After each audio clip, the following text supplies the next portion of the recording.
इस पात्र को देख रहे हैं। एक कुम्हार इस पात्र को बड़ी यातना से, बड़ी सावधानी से गढ़ता है। वो इसे अग्नि में तपाता है और इस योग्य बनाता है कि भीषण ताप में ये प्यासों की प्यास बुझा सके। और इस घट का आरंभ जल से होता है। यदि जल ना हो तो इसकी माटी को ना गूंथा जा सकता है और ना ही इसे चाक पर आकार दिया जा सकता है। जल इसका लक्ष्य है, क्योंकि इसे अपने भीतर जल को संचित करके रखना है। परंतु आरंभ और लक्ष्य के मध्य इसे एक कठिन तपस्या से होकर जाना होता है।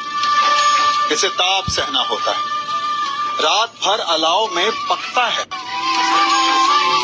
और यही समस्या मनुष्य के साथ भी होती है। यदि उसे अपने जीवन में लक्ष्य पाना है तो उसे दुखों का, कठिनाइयों का और बाधाओं का ताप सहना होगा। क्योंकि बिना जला हुआ घट, बिना तपा हुआ घड़ा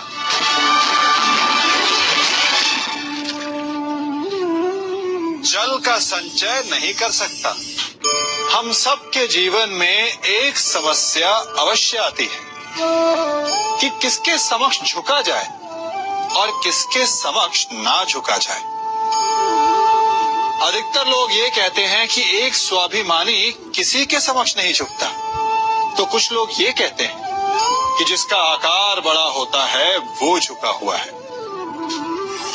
विभिन्न मत हैं इस विषय में, परंतु सत्य क्या है? क्या आपने कभी सत्य को जानने का प्रयास किया? विचित्र पहेली है ना? वास्तविकता में ये सब परिस्थिति जन्य है। परिस्थिति के अनुसार झुकना भी उचित है और परिस्थिति के अनुसार ना झुकना भी। यदि आपको ऐसा लगे कि ये बात अनुचित है, आपके मन, आपकी आत्मा से ये स्वर उठे कि ये अनुचित है, तो ना झुकिए। ऐसा करना आपकी आत्मा को उठा देगा। और यदि आपको ऐसा लगे कि किसी की बात उचित है, परंतु अपनी आयु, अपने पद, अपने अहंकार के कारण उस बात को आप मान नहीं पा रहे, तो तुरंत नतमस्तक हो जाइए, तुरंत झुक जाइए।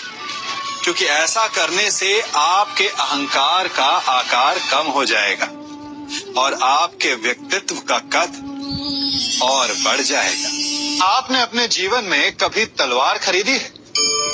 क्या देखकर तलवार खरीदते हैं? उसकी मयान देखकर या उसकी धार देखकर? अरे, मैं भी कैसा प्रश्न पूछ रहा हूं आपसे। ये आवश्यक थोड़ी कि आप कोई योद्धा या क्षत्रिय हो। ये भी हो सकता है कि आप कोई व्यापारी, कोई छात्र या शिक्षक हो। तो चलिए मैं आपसे ये पूछता हूं कि आप नए वस्त्र कैसे खरीदते हैं? क्या उसका रंग रूप देखकर खरीदते हैं या उसकी गुणवत्ता देखकर? गुणवत्ता देखकर, है ना? ठीक उसी प्रकार जब आप किसी मनुष्य से मिले तो उसके रंग रूप पर मत जाइए, उसका आचरण समझने की चेष्टा कीजिए, उसकी मेधा, उसकी प्रतिभा का मूल्यांकन करने का प्रयास कीजिए। आपका जीवन बहुत ही सरल हो जाएगा। संसार में सबसे अधिक घाव किससे हो सकता है?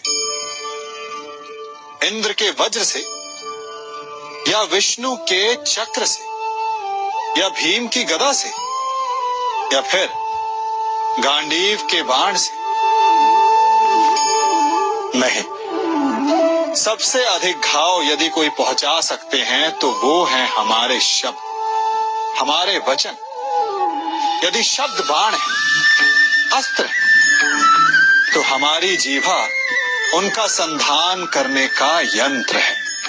शब्द चाहे तो अमृत बनकर आपको जीवन दान दे सकते हैं या फिर घृणा का विष बनकर आपके जीवन को पीड़ादायी बना सकते हैं।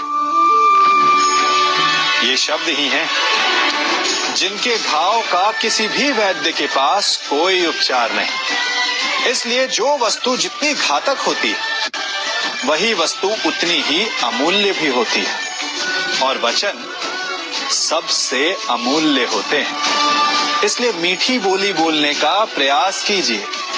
अपने हृदय की तुला से तौल कर वचन बोलने का प्रयास कीजिए।